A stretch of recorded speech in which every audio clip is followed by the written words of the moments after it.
Assalamualaikum warahmatullahi wabarakatuh. Perkenalkan, saya Asnawiyah dari Prodi Program Studi PAIB semester 3. Di sini saya akan menyampaikan materi yang sudah pernah saya presentasikan sebelumnya. Judul materi yang saya akan sampaikan, desain program tahunan dan desain program semesteran. Langsung saja ke pembahasan. Yang pertama, program tahunan dan program semester. Pengertian program tahunan atau PROTA. Analisis perangkat pembelajaran yang pertama adalah program tahunan atau disingkat dengan PROTA, yaitu rencana yang menentukan alokasi waktu selama 1 tahun untuk mencapai tujuan yang telah ditetapkan, atau standar kompetensi dan kompetensi dasar. Penentuan waktu harus ditentukan agar siswa mampu menguasai seluruh keterampilan dasar kurikulum.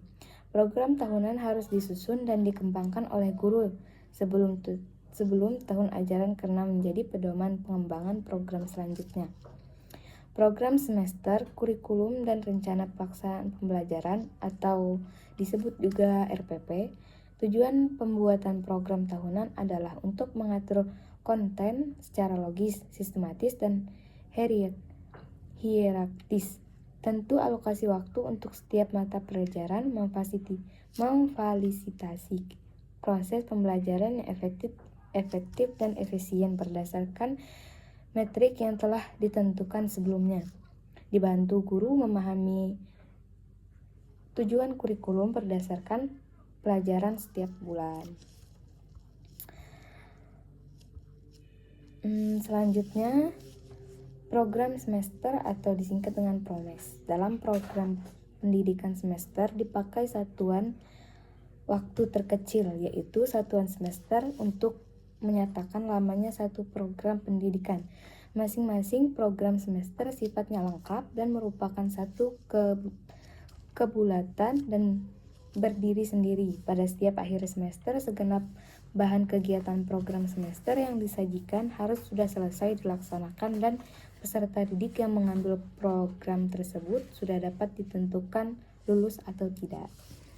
Program semester atau yang sering disingkat dengan PROMES merupakan suatu program yang disusun oleh guru setelah guru menyusun PROTA, karena PROMES adalah penjabaran mengenai PROTA. Dalam PROMES ini berisikan tentang garis-garis besar mengenai hal-hal akan dilakukan dan akan dicapai dalam semester tersebut. Selanjutnya, langkah-langkah penyusunan program tahunan dan program semester. Langkah-langkah penyusunan PROTA atau program penyusunan atau program tahunan. Yang pertama, menelaah kalender pendidikan dan ciri khas sekolah atau madrasah berdasarkan kebutuhan tingkat satuan pendidikan. Yang kedua, menandai hari-hari libur, pemulaan tahun pembelajaran, minggu efektif belajar, waktu pembelajaran efektif atau per minggu, hari-hari libur meliputi. Yang pertama, jeda tengah semester, 2 jeda antar semester, yang ketiga, libur akhir tahun pembelajaran, yang keempat, hari libur keagamaan, yang kelima, hari libur umum termasuk hari-hari besar nasional, dan yang terakhir, hari libur khusus. Hari-hari libur tersebut dapat mengurangi jumlah minggu efektif yang tersedia dalam 1 tahun pembelajaran. Selanjutnya yang C, menghitung jumlah minggu efektif setiap bulan dan semester pada 1 tahun dan memasukkan dalam format matrik yang tersedia. Yang ke D, mendistribusikan alokasi waktu yang tersedia untuk satu mata pelajaran pada setiap KD dan setiap topik bahasannya pada minggu efektif sesuai ruang lingkup cakup materi, tingkat kesulitan dan pentingnya materi tersebut, serta mempertimbangkan waktu untuk ulangan semester revisi materi. Selanjutnya,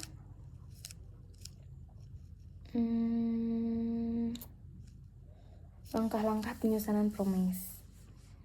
Yang pertama, tentukan standar kompetensi atau disingkat dengan SK dan kompetensi dasar yang diingin yang ingin dicapai. Yang kedua, tentukan jumlah alokasi waktu atau jumlah jam pelajaran setiap SK dan KD, disesuaikan dengan program tahunan yang sudah diterapkan sebelumnya. Yang ketiga, tentukan pada bulan apa dan minggu keberapa proses pembelajaran KD itu akan dilaksanakan. Selanjutnya, manfaat program tahunan dan program semester. Manfaat program tahunan dan program semester. Program tahunan yang pertama, meningkatkan efektivitas pembelajaran. Atau dengan merancang program tahunan, seorang guru dapat merencanakan dan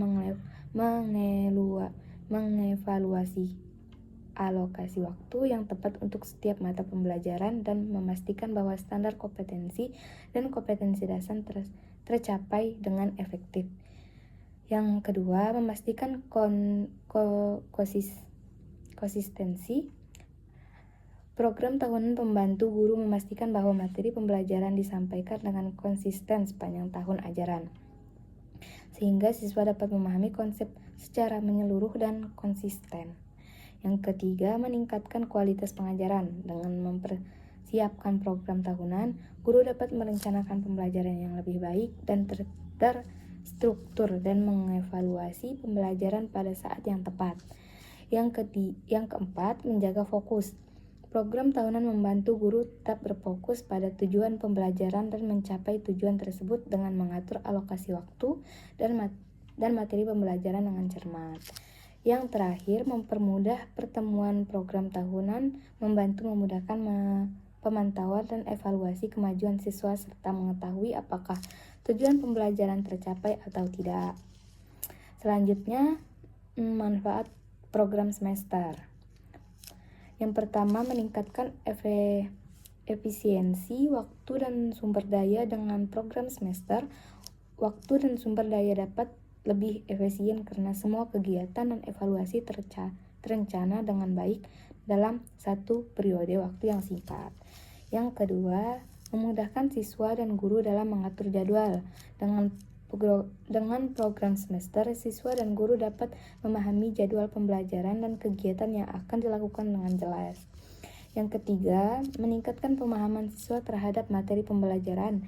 Dalam program semester, materi pembelajaran yang harus dipelajari oleh siswa telah direncanakan dengan baik dan sesuai dengan kurikulum, sehingga siswa dapat memahami materi pembelajaran secara lebih baik dan terstruktur. Yang keempat, meningkatkan adanya evaluasi yang lebih baik dan objektif. Dalam program semester, evaluasi dilakukan secara terencana dan terstruktur sehingga dapat memungkinkan adanya evaluasi yang lebih baik dan objektif terhadap kemampuan siswa dan memahami materi pembelajaran. Yang kelima, meningkatkan motivasi belajar siswa. Dalam program semester, siswa akan merasa lebih tertantang dan termotivasi untuk belajar dengan baik karena mereka tahu bahwa dalam waktu yang singkat mereka harus mampu memahami dan menguasai materi pembelajaran dengan baik. Yang keenam, memudahkan pengambilan keputusan untuk pihak sekolah. Dalam program semester, pihak sekolah dapat memantau kemajuan siswa dan menentukan tindakan yang tepat dalam waktu yang singkat, sehingga dapat memudahkan pengambilan keputusan yang lebih baik dan akurat. Dan yang terakhir, dengan demikian, program semester dapat memberikan manfaat yang signifikan dalam proses pembelajaran, baik bagi siswa maupun bagi guru, sehingga dapat membantu meningkatkan efektivitas dan efisiensi proses pendidikan. Dengan materi yang saya sampaikan sebelumnya, di sini saya akan menyimpulkan bahwa program tahunan atau disingkat dengan Prota dan Promes adalah dua komponen paling penting dalam perencanaan pembelajaran yang sistematis dan terstruktur. Prota berfungsi sebagai panduan umum untuk merencanakan alokasi waktu dan capaian dan pembelajaran selama 1 tahun ajaran, sementara Promes merupakan penjabaran detail untuk 1 semester. Kedua program ini bertujuan untuk memastikan Promes pembelajaran berjalan efektif efisien, dan mencapai tujuan yang telah ditetapkan dalam kurikulum. Manfaat dari Prota dan Promes meliputi peningkatan efektivitas pembelajaran, konsistensi penyampaian materi, efisiensi waktu, serta kemudahan dalam evaluasi dan pemantauan pencapaian siswa. Guru dapat menyusun perencanaan yang lebih baik, memantau kemajuan pembelajaran, dan memastikan kompetensi dasar tercapai sesuai waktu yang dialokasikan. Sekian dari saya. Wassalamualaikum warahmatullahi wabarakatuh.